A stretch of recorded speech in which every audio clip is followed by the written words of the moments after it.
All right, I think I got I got things working. Okay, welcome everyone. I'm John Vance, president of Vance Wealth.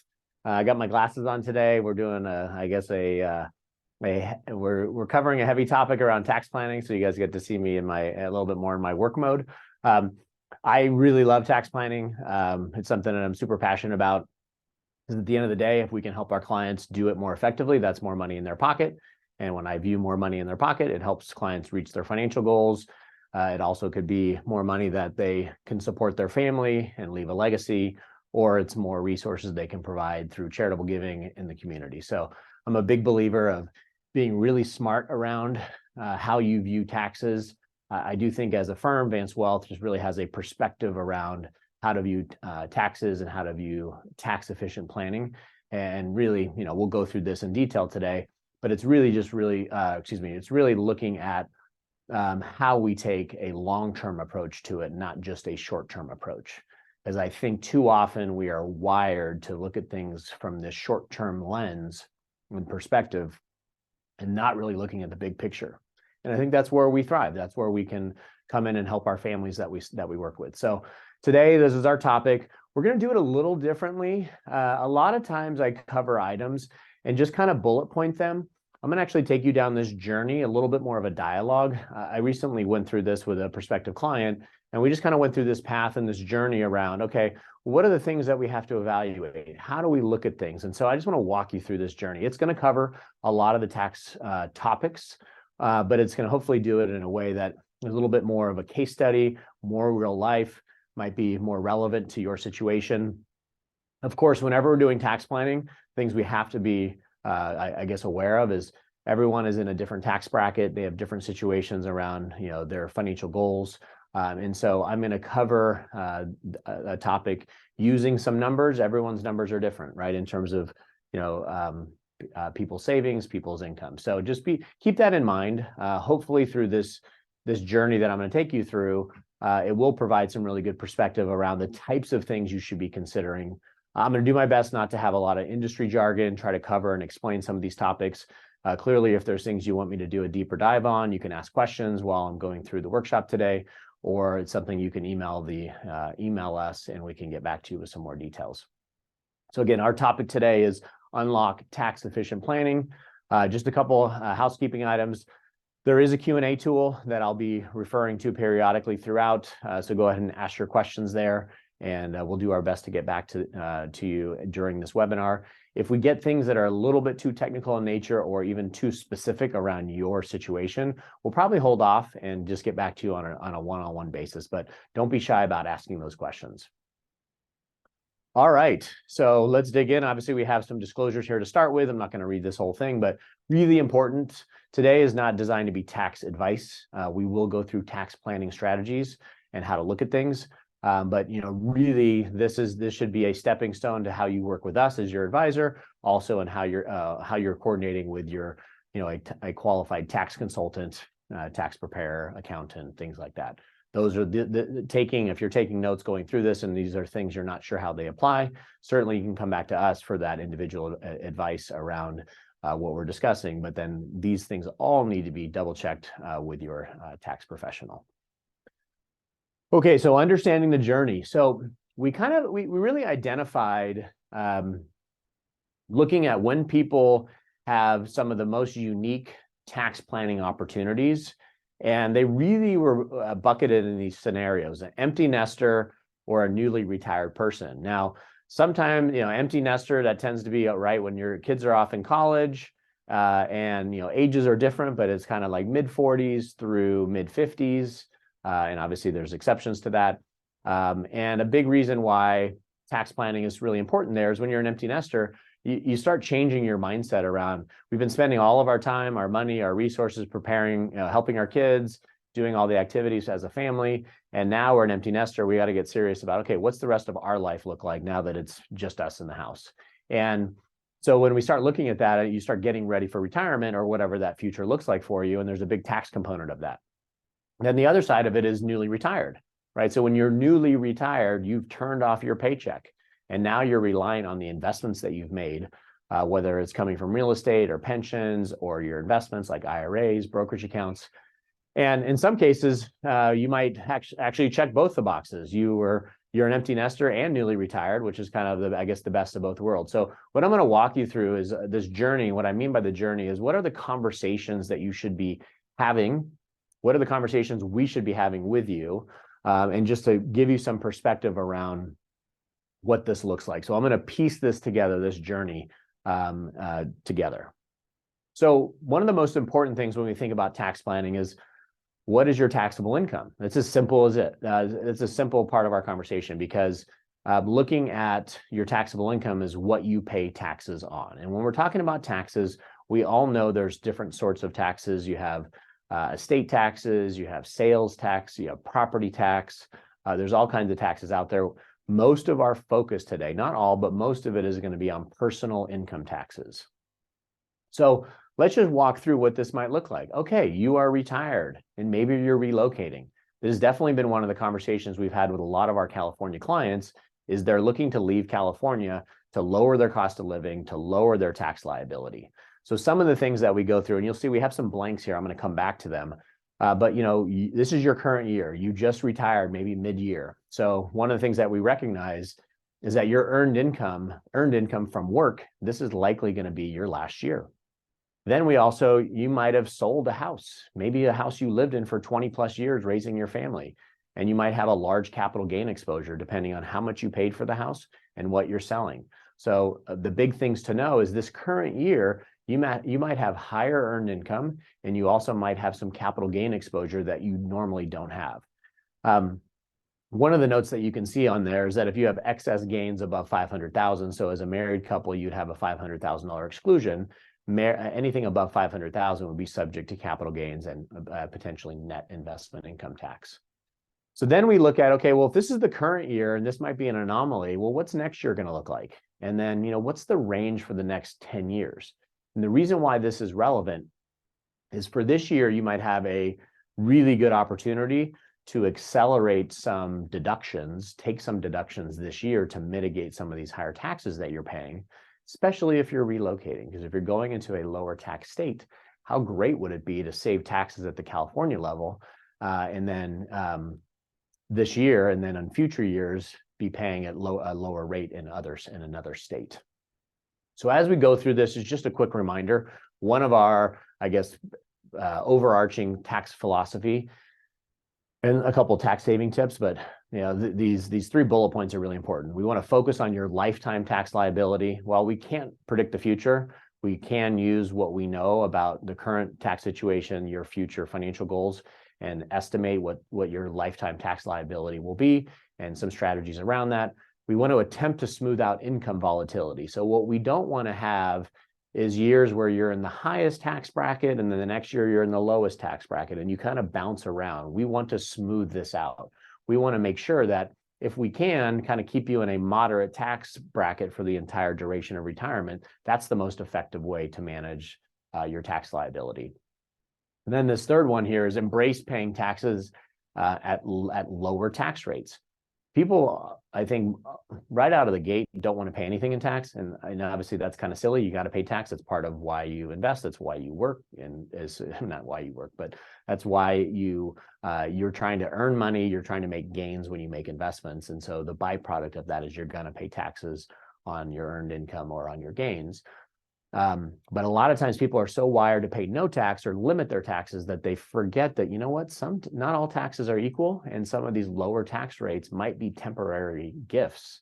And I'll explain what I mean by that. These might be temporary gifts that you want to take advantage of here in the near term. Actually, this slide shows it. So what I have here, if any of you that are on this are clients, you've seen this chart. We update this chart every year. And there's a lot going on here, but it's actually quite simple. So basically the premise of this, and you can see this at the very bottom, there was a new tax code put in place, which was the Tax Cuts and Jobs Act of 2017. They basically, through this tax policy, they changed the tax rates. So if you want to focus, the single tax filers are on the left-hand side of the screen, and the married filing jointly are on the right-hand side of the screen. So if you just look at the data, I know there's a lot going on here, but basically with this new tax law, there were new brackets created, a 10% bracket, a 12% bracket, a 22, a 24, 32, 35, and 37.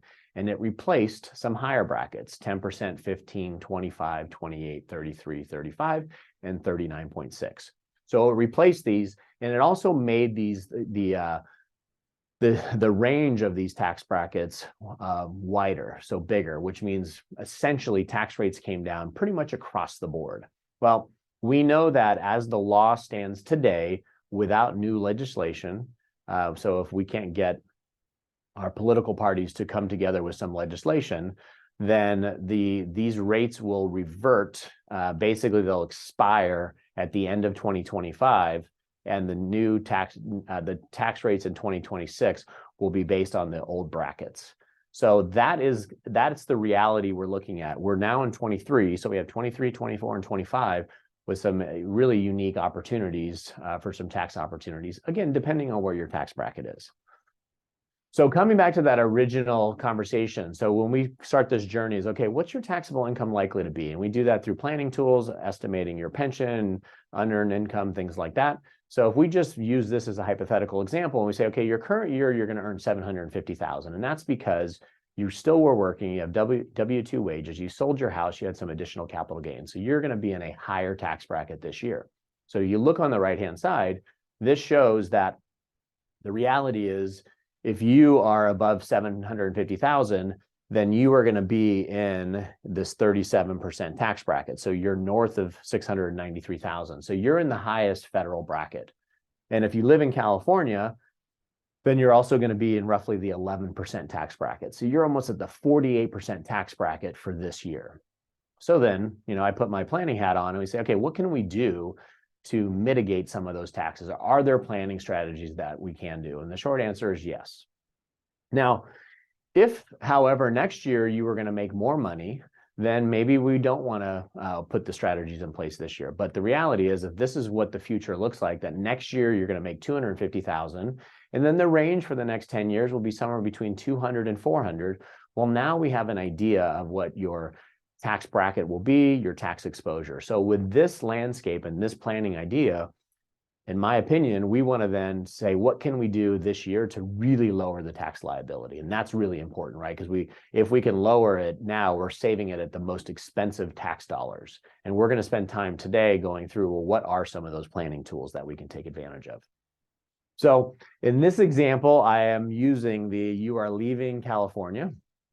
The reality is, put a few states up on here. What we're seeing, outside of, I think, moving to Texas and Florida, which are no personal income tax states, the majority of the moves are more West Coast states, which we have exhibited here. So, when you are going to be relocating, it's even more critical that the year you move, assuming that California still is going to be your residency for the year, the more you can do to reduce taxes, the better, because you're going to save the California income tax. So on this screen, there's a lot going on here, but California income tax rates essentially run between 9.3 and 13.3. Now, to get to 12.3, 13.3, you have to make over $1 million. So for all intents and purposes, California rates tend to be between 9 and 11%. Then you can see some of the other states where you don't have, there's no personal income tax. And then I just focused on a bunch of the West Coast states. So if you're moving to Oregon, not big tax savings versus California, pretty minimal. Arizona, north of 7% annually. Idaho, like 3%. Montana, 2.5%. Colorado, 5%. And Utah, 4.5%. So depending on the bracket you're leaving, these obviously you could save a little bit more money. So if you're in the 11% California bracket and you're moving, for example, to Arizona, you're going to save roughly 9%. You're going to pay 9% less tax on future income once you go to Arizona. So there's a big incentive for me to say, okay, how can I get more deductions in this current year to save it at the California rate so I don't send more to California? What can I do to accelerate deductions? Because next year, when I'm in Arizona, I don't have to pay California. And so I don't mind taking some additional income next year because I'm now going to be in a lower tax bracket. So that is something to be really mindful of. Now, I know the reality is people want to try to time this perfectly. It's really hard to, in terms of like, oh, I want to sell my house in California and not claim residency. That gets a little tricky. And these are just a few do's and don'ts. I am not an expert here. But these are some things that you want. What are the proper steps that you want to take if you are going to relocate? So I'm going to run through this, right? So you should have a fixed residence in a different jurisdiction, right? A different state. You should have the intent to basically abandon, hopefully sell your house. And then basically, or you need to make sure you have, a new place in the residence that you're, you want to have a new place of residence in the new state that you're going into. So a couple things just to deal with extra scrutiny. California knows the tricks. Kind of the 3 bullet points in the bottom left corner. If you're going to maintain a residence in a high tax state, meaning in the winter, you're going to leave some of these cooler states and come down to California. So I guess it would be that's a little bit flipped for depending if you're going to Florida, right? Because a lot of people winter in Florida and live in other states. But the reality is in California, if you're going to maintain a residence here, be really careful that you're outside of California for 6 months. And, if you're going to live close to California, like Nevada, Arizona, that's another state that California has their high alert on in terms of making sure that, okay, if you go to those states, how often are you coming back? And then, if you are moving to a different state before you sell your primary residence or sell a business, that's going to be a big red flag for California. So you want to make sure that if you're trying to avoid some of these taxes, that you establish your domicile, you establish your residency early. But here's a bunch of the factors that they look at: physical presence, employment, family location, where your bank accounts are, your driver's license, your social club, residence.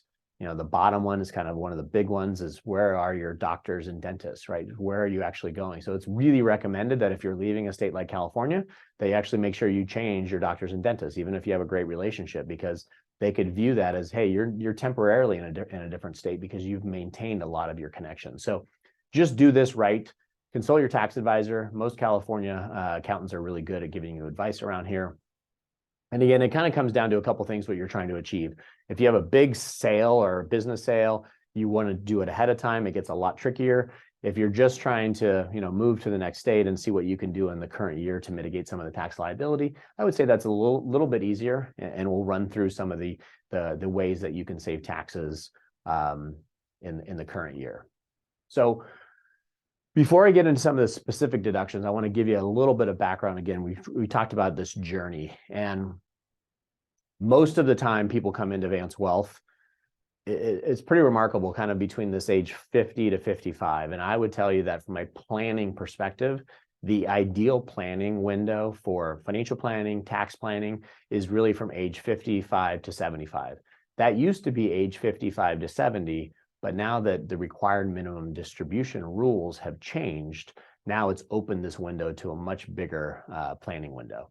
And the reason behind this is, when you're in retirement and you have to take money out of your 401k and your IRA, that forces your taxable income up.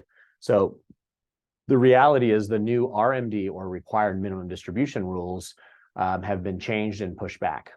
Another reason why this is an ideal planning window is a lot of people opt to delay Social Security to beyond full retirement age to age 70. So if you delay that income, that gives you opportunities, prior to receiving Social Security to make some planning decisions. And again, I'll share with you what those are. And then realistically, if you're retired, you're in a lower tax bracket. And why? Well, if you're retired, you don't have your paycheck anymore. You're strictly going to be living off of your investments or your pension or some of your fixed assets like real estate. So this is the ideal planning window. When people come see us here, I get the most excited because we truly can make an impact. We can be really thoughtful around developing a healthy financial plan, but also, and more importantly, finding ways to really embrace this tax philosophy and what are the things we can do. And that's where we can really add a lot of value. And again, I get excited about it because we're not seeing a lot of this out there. And so I think it's definitely a service that people sometimes don't even know they need until we walk them through our process. And they're like, well, duh, this makes sense. Like, this is a great way of looking at things. And so again, don't keep it a secret. If you have people who are in this situation and haven't thought through this, these are precisely areas that we can help. Okay, so just some of the quick rules on here. So I'm not going to bore you with all the details, but forever, the required minimum distribution age, or RMD, was 70 and a half. So 70 and a half has been in place forever. So they push those back. So based on your year of birth, or when you reach a certain age, you can see it pushed back to 72, pretty much for, essentially for the last couple of years. For this year, it's now 73, and then basically it'll go to 75 starting in 2033. So I know that's 10 years out, but basically if your birth year is after 1960, then you're likely going to have an RMD age at 75, right? So that's just a high level overview. These ages are getting pushed back, and just to be aware of that, because it now has broadened our planning window. So one of the things that I like to go through and help, I guess, people understand why this planning window is so important. So oftentimes when people are retired and they're in this period of time where they don't have their paycheck, they're relying on their investments, maybe their bank accounts from different sources, they get really excited because their tax liability goes way down. And they're like, this is great. I'm not paying any tax right now. And usually that's kind of when I want to pull my hair out. I don't have much left, but that's usually when I have that mentality of like, why are we so excited that I have no tax liability? Because I think what happens in that example is that people are kicking the can down the road. And that's why I want to show this example. So when you get into a period where your tax liability is so low, if you've done a good job of building up assets, it's not really a great thing. It's kind of a temporary, you're not paying a lot of tax, but you want to be careful. So this is a really simple example. So if you're age 55 and your IRA balance is roughly 2 million, I'm just using round numbers, and you're in an investment allocation that's growth minded, because you really say, I don't need this money for 20 years. Let's just leave it in here. And you make an 8% annual growth on the account. Again, this is a hypothetical example. At age 75, your IRA has the potential to be worth around 9.3 million, right? That's just the power of compounding. And at that time, you would be required to take about a 4% required minimum distribution, which means you would be required to take out $372,000 plus annually. Like that's something you have to take out. So when you go back to those tax brackets that I showed earlier, you can see that plus Social Security plus other sources of income can really push you up into a higher tax rate. So the strategy here is we should probably consider, when we're in some of these low tax years, is let's convert money into a Roth IRA, pay the taxes now so that we're not just building up this real massive liability later. And the hard part with doing that is most of us do not want to part with our money and pay the tax today. We love the idea of deferring it, but the reality is you don't want to defer it knowing that you might be creating a much larger tax liability later for you and for your kids. So this is just kind of this idea of like considering a Roth conversion. Again, a lot of times people look at this on the left-hand side, you can see, leave it in a traditional IRA. We'll maintain our tax deferral as long as possible, right? That's like, sounds great, right? I don't want to pay the tax. My money can keep compounding and growing. And then the other side of that is, okay, well, what if I just convert it to a Roth? We'll be able to accelerate, we do accelerate the tax liability today in exchange for tax-free income later, and also no required minimum distributions later. So there's really a double benefit there. So when we look at this from a planning consideration perspective, this is a good idea to do in lower income tax years. That's one of the reasons why I mentioned the current tax code there. You might potentially be in a lower tax rate. So we do know that most retirement accounts are eligible to do the Roth IRA, but if you simply convert everything into an IRA, that makes it a lot cleaner. And when you do conversions, again, the big thing is then you're also not subject to the RMDs, which I had already mentioned. So the Roth conversions are pretty powerful, but you have to understand, well, okay, if I do them, what does that mean? That means I'm going to generate more income and I got to pay tax today. So then it's like, well, where's that money going to come from? And our preference is the money to pay the tax comes from outside the Roth, not from the Roth. And so that'll be something more on an individual basis to tackle, but that's where it would just would come out of pocket from a brokerage account, from bank accounts, things like that.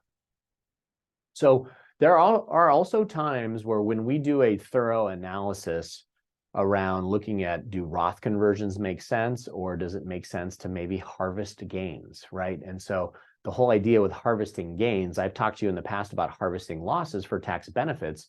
The reason you might harvest gains is that if you're going to be in a lower tax environment you might, in a Roth conversion, it doesn't make sense for whatever reason. And we have plenty of reasons why sometimes it doesn't make sense. That's why we use a tax planning software to run the data, run the numbers.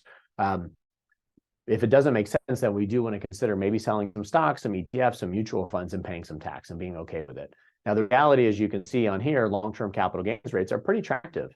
So you can see we have a 0% bracket, we have a 15% bracket, and a 20% bracket. So you're not over the 20, you're not in the 20% bracket as a married filing jointly taxpayer until over 553,000. So this idea of harvesting gains, the reason why we like it is we can potentially harvest gains at lower tax rates, but also gives us an opportunity to rebalance portfolios. You know, we've had a pretty decent run here, kind of post the financial crisis. We've had a nice 15-year market, and we have portfolios that can get out of balance. And so this is a good way of, you know, not being afraid to take some gains and rebalancing the portfolio. Now, if you're still working, this gets a lot harder, right? Because you're still in the higher income years. So part of this whole idea of, okay, I'm an empty nester, I'm an early retiree, I may be moving to a lower tax state. You know, the reality is if you harvest gains once you are a resident of another state, you don't have those high California taxes to pay.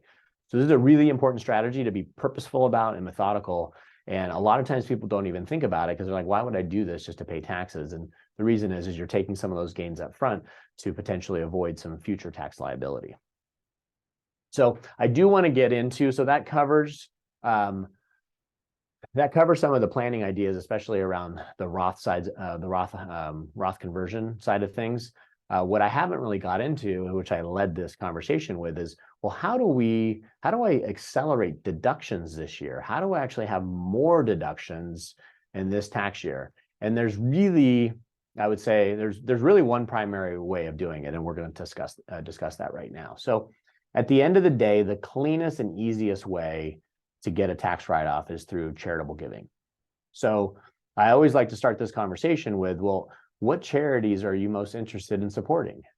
And, you know, what's been your pattern? How much do you normally give? Are you at $2,000 per year, $10,000, $20,000, $100,000?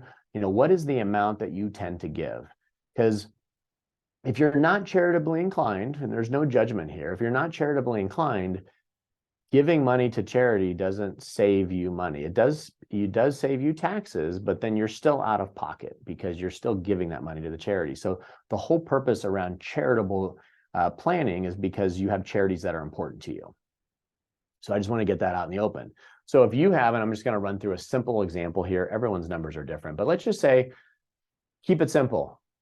Your current year, you want to give about $10,000. And your annual target, you'd like to give $10,000, and your lifetime goals is you'd like to give $10,000 annually. That's pretty easy math, right? So if you're 55 years old and you make a decision that say, okay, or 60 or 65, that I want to give $10,000 for the rest of my life. Well, one of the concepts that we have here is you can accelerate all that giving up front. You can actually give it in a year like now, you know, a year that you retired, a year that your income is much higher, and you can get deductions at a much higher rate. So I'm going to give you an example here. And this is just a hypothetical. Everyone's situation can be a little bit differently, but hopefully I'm illustrating a very good point. So when we think about charitable giving strategies, there's a few to keep in mind, and then I'm going to go through the example. There's one that is called bunching your donations. So if you are not itemizing your taxes annually, and this usually happens when people have paid off their mortgages. So a lot of retirees like to pay off their mortgages. They don't have mortgage interest deduction. So once you do that, you get into a position where you're not likely going to continue to itemize your deductions on your taxes. So if you're not itemizing every year, you might want to bunch your donation. Bunching your donation means that if you want to give $10,000 a year, instead of giving $10,000 every single year, you give $20,000 in one year, nothing the next year, $20,000 the next year, and nothing the next year. So you basically alternate your giving. The whole purpose of doing that is then your likelihood of itemizing your deductions to increase your tax savings goes up. Another strategy that we like to employ is using a DAF, and on the next screen I'll have that spelled out, but that's a donor advised fund. And the whole idea around this is that we want to pre-fund your charitable goals. We want to likely gift appreciated securities at your discretion, trying to optimize the pricing when you put securities in there. And I might come back to that. And then the cool thing about a donor advised fund is you can actually gift out to the charities as you see fit. So just to reiterate this concept, is you decide on an amount of money that you put in. The amount you put in, subject to some tax rules, you get a deduction for the year you fund it. But the cool thing is now you have an account with money in it that's not your money anymore. It's in a charitable account, but you get to then give it out to the charities at your pace. So if you put in $200,000 into this account, you don't want maybe all your money to go to the charities at once. You can then dole that out $10,000 at a time, $10,000 per year, giving on a regular basis. The other cool thing is if you're putting in securities like stock, you get to decide when you put them in there. So we know the markets throughout the year can be volatile. And I like to choose when I put it in, not just putting it in at year end because I need a tax write-off. Throughout the year, there's periods where the markets peak and they sell off. And having more control of that, we do believe we can try to optimize it. We don't get it right all the time, but the idea is we can optimize the pricing of when we make the donations. And then I do want to cover this whole idea of gifting appreciated securities versus just writing a check or giving cash. So I have a couple examples in here. Again, you might want to change the numbers for your situation, but we're going to go back to this idea of I want to give $10,000 a year. So if I'm going to retire, what's the one thing I want to try to cut down on? I don't want to have a lot of expenses. So if I can pre-fund all of my charitable intent, how powerful is that? So I'm going to put $200,000 into a donor advised fund. I'm going to get a deduction for the tax year. So my $750,000 tax example on the earlier slide, that would reduce my taxable income by $200,000, saving a significant amount of tax. Now, if I want to then give out of this account 5% annually, I can actually give out $10,000. I can just do this like clockwork the rest of my life. So the whole concept around this is you can pre-fund your charitable giving. And if you're, in the example we used, still a California resident and you're just newly retired and now you're moving, you can save California income taxes and you can reduce your marginal tax bracket. So in this example that I used, this essentially on this gift would save you an additional 16% in tax savings that on these future gifts you would not likely get. So it's a pretty powerful impact. So if you're trying to make some of these lifelong decisions for your family, these are some of the considerations that we go through. Again, this is kind of getting back to this idea of talking about the journey we're trying to go through, is being thoughtful about the decisions that you make. Now, I also talked about the benefits of donating appreciated securities. We know inside our portfolios, we have stocks that have gone up, we have ETFs that have gone up, we have mutual funds that have gone up. It's way more effective to give appreciated securities instead of cash or instead of writing a check. And there's a real powerful reason for this. So typical way, we're going to look at two scenarios here. And if any of you have been on tax planning workshops or webinars in the past, you've seen this. So the typical way we see all the time is people are giving through a check or cash. Like, we give to the church on a regular basis. We tend to write checks. I think giving regularly is awesome, powerful. That's what I do, but I give it from my donor advised fund. So the typical way to donate, I'm just going to use round numbers here, $10,000 gift.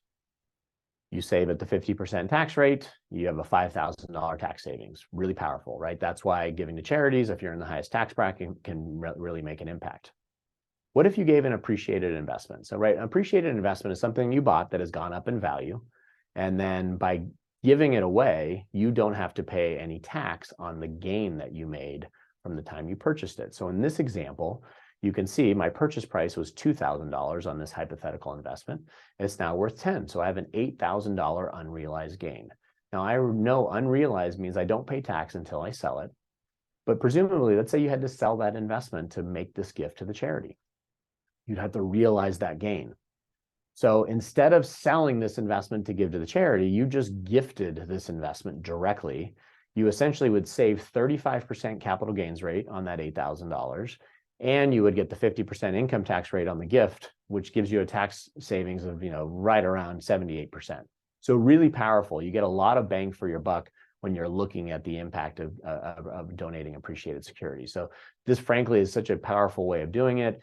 The math's going to be different for everyone. So that should be checked by us and your tax advisor for the best way to optimize that for you.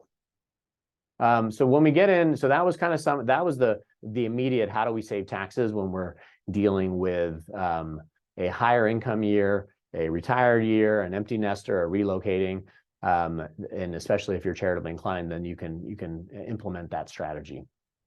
Now, getting back to the earlier headline about legacy, some of the things I want to make you aware of, which this doesn't save immediate taxes, this saves future taxes. So if you have a growing estate and you know that down the road you're going to have an estate tax liability, then these are things you can do to lower your estate. So right now in 2023, you have an annual gift exclusion of $17,000 per person that you can give away, which basically means $34,000 per couple can be given to essentially any individual. So the impact of that is most people are giving to children, grandchildren, but you can give to strangers as well, that you could receive about $34,000 annually. Now, I mentioned that this is for saving future taxes, not today. So the bottom of this screen, it says there is no tax deduction for the person that is making the gift, and no tax is paid for the person receiving the gift. This is purely an estate planning tactic, not a personal income tax strategy. So this number has changed. I think when I started in the business, the annual gift exclusion was, I think maybe $10,000, maybe even lower. So it has been going up over the years.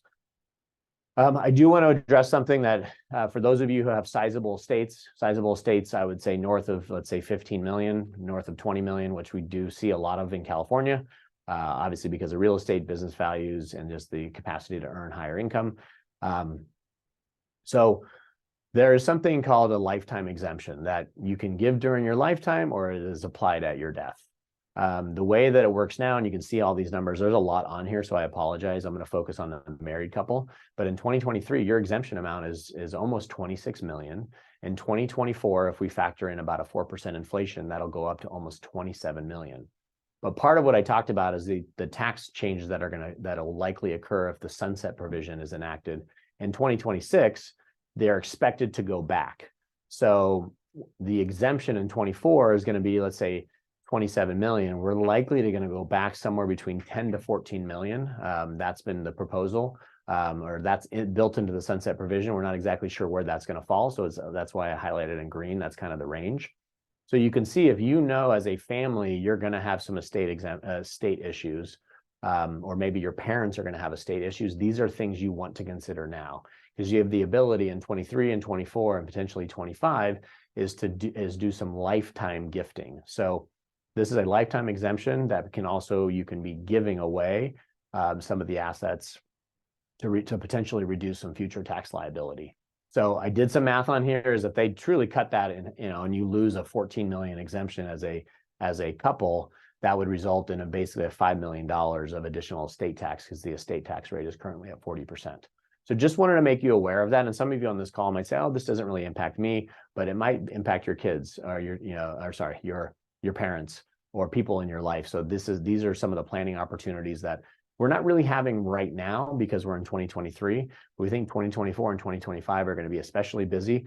In 2024, we're going to have an election year. We don't know how that's going to play out with what it's going to look like at the presidency or the House or the Senate. But there's going to be some change. We don't know what the change looks like. But so by the end of the next year, by the end of the election cycle, we should have an idea of what party's in power and what's going to happen in 2025. If we have a split government, that probably means that the sunset provision will basically take place. And so some of this planning will be really critical in 2025. I'm not an estate planning expert, so this is really talk to your attorney around this. But if this is something that is important to you or even on your mind, these are some things that you can do in terms of saving some future estate tax by gifting now. So don't want to spend a ton of time on this, but because this is really something you should be talking with your estate advisor. One of the things that your estate attorney, excuse me. One of the things that I would kind of caution you is, sometimes people are, really get gung-ho on giving away assets because they're like, okay, I have an estate problem, I want to do this. And you want to be careful about what you give away. Sometimes I've seen people give away real estate.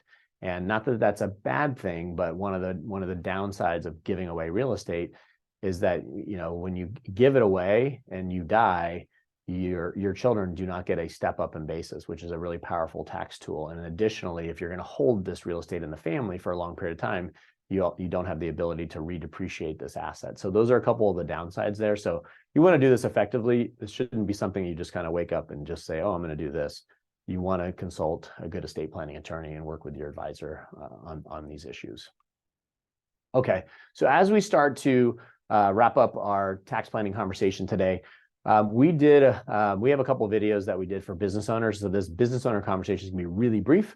So I'm going to talk about business owners, and I want to go through what we call our tax due diligence process, because in our tax due diligence process, it'll basically share what we do internally to help you with this to help you with how we look at being more thoughtful around tax efficiency and making sure that clients are utilizing these all the available tax deductions to their benefit. But I do want to just cover a couple quick things for business owners, because I know we have some business owners on the call. This is just a really important reminder. Some of the key ideas that we have, this is around our tax philosophy, is pay yourself a market-based wage. This is definitely something that kind of the IRS dirty dozen around issues that they're coming after for audits, is people not paying themselves enough W-2s. Income or wages. So really make sure you're paying yourself a market-based wage. I also love this concept of focus on being profitable. Too often I see business owners just spending money to avoid taxes. And that's not really the best behavior. The goal when you started a business is to, outside of other things, is to make money and provide for your family. Paying taxes is the goal, right? The more you make, the more you're going to pay in tax. This is again why you work so hard.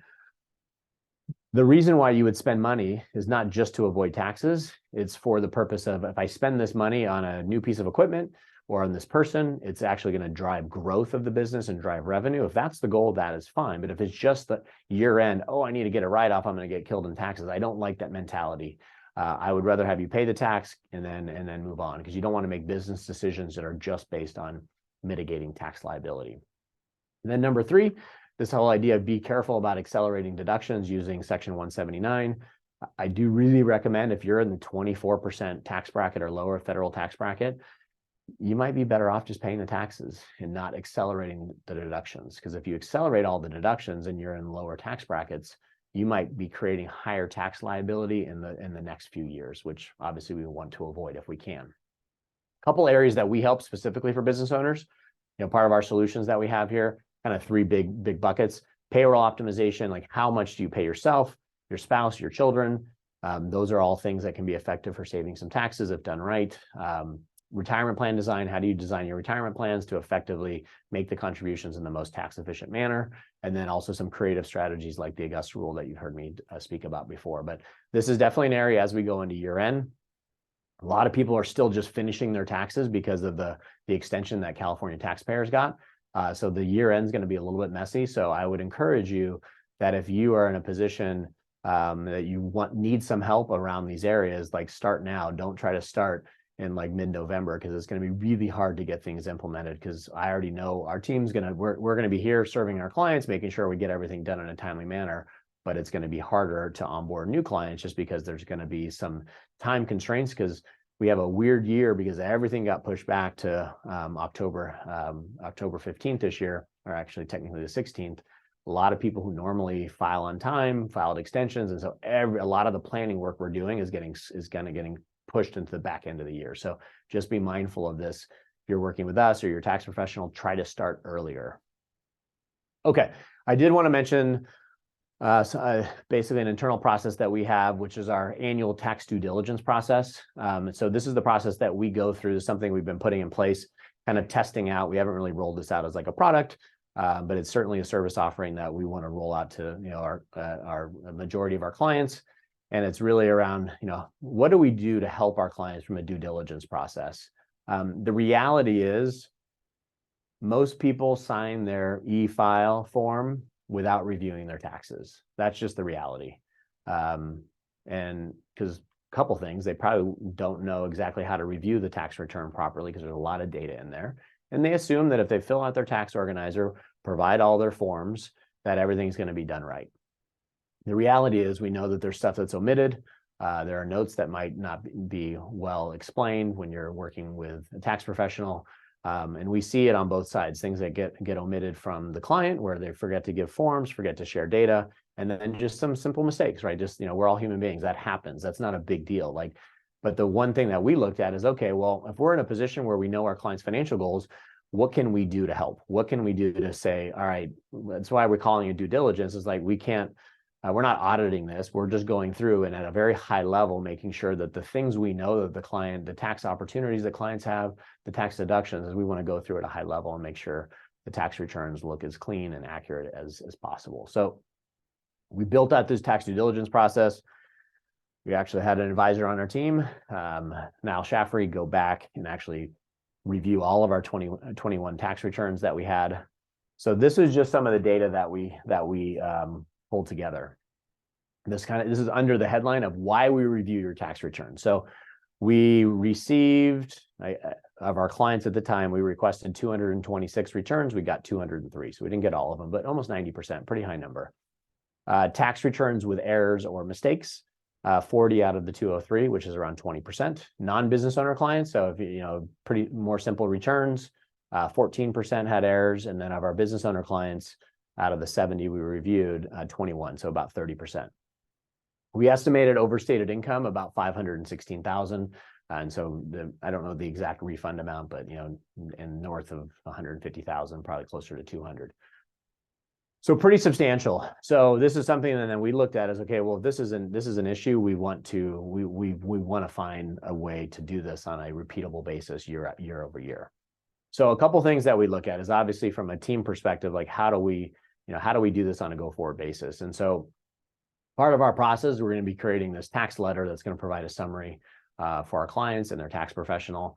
And to be frank, I mean, we have I guess different tiering of clients, and so we're going to try to do this across all of our clients, but we have to make sure that it's cost effective because this does take a lot of time. So trying to build out tierings of saying who can we absolutely do this for, and then some of our clients, it might be an extra cost if they want us to do this because it just takes a lot of our staff time and resources to get this done effectively. So just as a couple reminders on here, so this will be something that we'll be putting in place for 2023, which we're in. So this will be work that we start doing next year in 2024. And we're still going to be doing our due diligence process, but some of this more extensive ways of how we're helping. And so a couple quick things.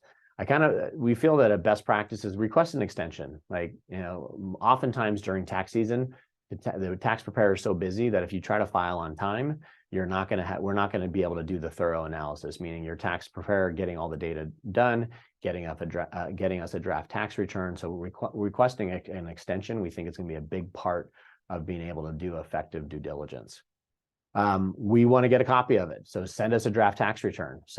And the reason why we want to get a draft tax return, we want to have at least 30 days before the deadline, because if we get the final tax return and there are errors, then you might need to amend your tax return. And we know that's just an annoyance. It's a time waster.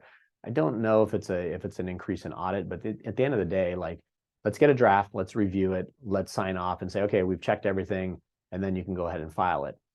So, and again, it comes back to this idea that most clients don't review their tax returns because they're not trained to do it. They don't want to do it. And that's why you hire a tax professional. And so we are looking at what we're doing as a value add to clients. We're not replacing your accountant. Your accountant has a difficult job because they're trying to gather all this data. And we understand your tax planning opportunities. We understand tax forms that from your investments. And so we just felt like we're the logical place to help. And so that's why we started putting this together. So essentially, this is what we do. We conduct a review of the tax return. We go through a process. We upload the return to a tax planning software. We confirm the data on the tax forms matches the return. We review W-2s, 1099s, all of this data. And then we also put it through a second layer of screening is, okay, does the tax return look good? Additionally, are there tax planning opportunities that maybe the client didn't utilize? Now, at the point of doing this, it's pretty much too late to do it for last year. But by doing this, then we can plan properly for this year. So we have, whenever we're onboarding a new client, we have about a 40-point checklist for personal tax planning that we go through. It's about 35 for business owners. And then on an annual review, there's about 15 key ones that we check for personal and about 12 for business. And so it's something we're building out. And it's just been taking time based on us doing this for over 20 years, being, Vance Wealth being, over 20 years old. And I think us doing more of this work over the last several is trying to find something that can be repeatable, and that's something that clients can rely on from us. A couple quick things. I do know we have some prospective clients on the call. on our webinar today. So a couple quick things. If you want to have a consultation with us, option one, which is kind of the more thorough option, is go through a deep dive where we do a discovery and clarity meeting to really learn more about your situation. We provide you observations in writing about how we can help. The other option is you like the idea of doing a tax return review. We're happy, kind of on a one-time basis, just to give you a little bit of an idea of how we can help. So we would need to get a tax return, we can upload it, and then we'd be able to provide you a PDF of some of our findings. Just, again, we're trying to figure out, am I missing out on deductions? Is there anything that I should be doing prior to year end? And so these are just, two ways. We always want to exhibit value to our clients, most importantly, and also to prospective clients, to make sure that we can make an impact on their financial life. So this is just, if you're interested, you certainly can, I think we have a QR code in here somewhere where you can, I think we have something in here, but otherwise, you know how to get a hold of our office. You signed up for the webinar. So quick couple other reminders. We do like to have fun too. I know this is a tax-focused webinar, but we do like to have fun.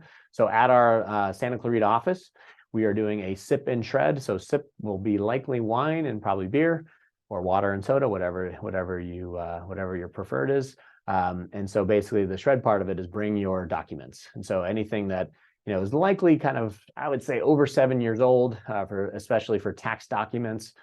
Those are great things to bring in. But if you have other documents that are not really tax sensitive, bring them in, bring boxes. And we're also our team will be here. It'll be a way just to, we're really close to the tax deadline. So just a good way to say hello, celebrate a little bit, and clean up some of the I guess, boxes of paperwork that you have in your garage or your office or your house. Here we go. I knew there's a QR code. So again, if you want to have a complimentary consultation with one of our advisors, just go ahead and scan this QR code, and you can book an appointment. And then just as a reminder, our next month webinar it's going to be on Social Security and Medicare. I think that's the Medicare man. I'm not exactly sure, but I think so. So Jared is going to be hosting that. We have a guest expert that's going to come in that's really a Medicare expert. So that will be on October 17th at 4:30. And then I'll likely be doing another, our last of the year in November. We're still setting up the date on that, but stay tuned for that. And I guess that is it. So I'm going to wrap up. I don't see any questions. So thank you all for participating and hanging in there with a tax-heavy topic. If you have suggestions on, what your thoughts were on the conversation today, I know it was a little bit different. Hopefully it was valuable. But I'm always open to improving and making sure we're delivering content that's valuable to you. So I welcome your suggestions. So thank you all and have a great night.